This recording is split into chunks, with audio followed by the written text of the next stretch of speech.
you can and you're running with kings. But how far could you go if you run with the wind? And the chances you take are what give you wings, and you can fly. Welcome back to Consider Civility, interviews with Kent Roberts, co-founder of the Civility Center. This series on our YouTube channel, Consider Civility, is about civility in the community. And in another excerpt, we talked to Kent about principles of engagement for engaging a community and for building civility. And one of those principles tied to common language. It's the principle itself is develop a common language. And so you can check back to the clip that's called Kent Roberts Speaks About Principles of Engagement for Building Civility in the Community if you want to hear more about the other 5.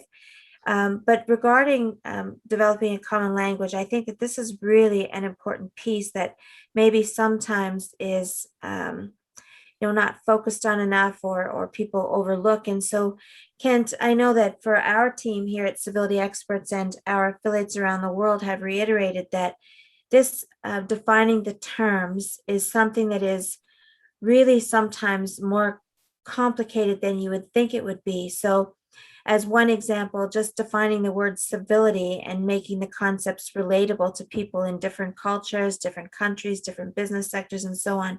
But you also identified in Bring a Dish to Pass that this common language is something that can be a challenge in a community environment. Can you discuss that a little bit with us? Yes, Lou, I think that language can be a weapon as well as it can be a tool. It can be divisive, and people don't even know it's divisive. So we must remember that. And also, this goes back to a part of the principles of engagement where I talked about process and product. There are people who are process oriented are going to want to define every term. And the workers, they don't, if they get stuck trying to define every term, they'll quit. They'll disengage or they won't come and be involved. So we have to balance the idea of defining terms and this language are getting completely lost in that process, and we never get to community improvement. We never get to the better. We never get to the humanity that we share.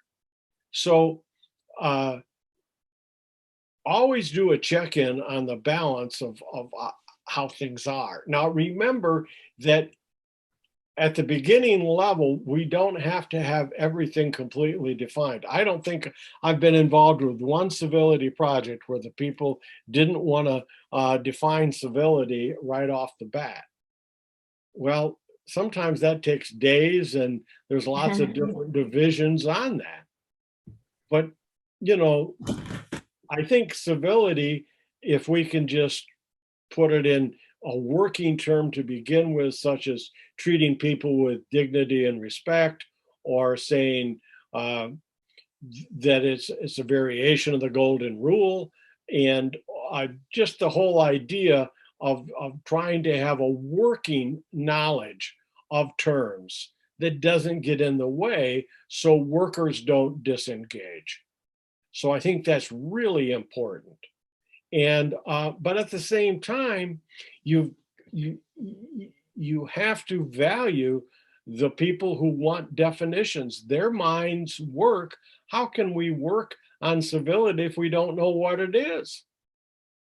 So we have to come up with a working definition and let it evolve. We can't say that this is it and this is the way it's going to be.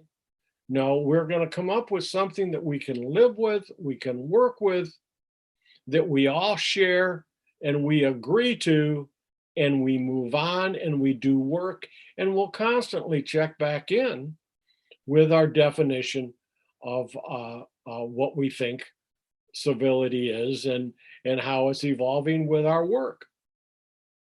So it is important, because if you do have process people who are in this mode, they're going to stop you dead.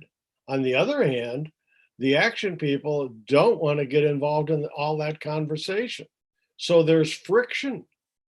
It's normal. It's okay. But remember the bigger picture of why we're doing the work in the first place. We want to improve. We want better. We want something, we want to be able to treat each other and feel better about the culture and the climate in which we live and work. So I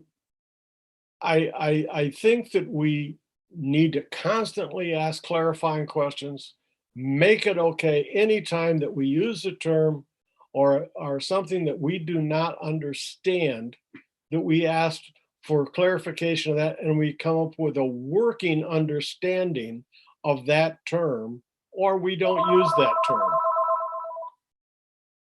Excellent. Thanks so much, Kent. See you next time. The reason why each of us comes to this earth, and your actions will always speak louder than words, and you'll never know what you're capable of until you try.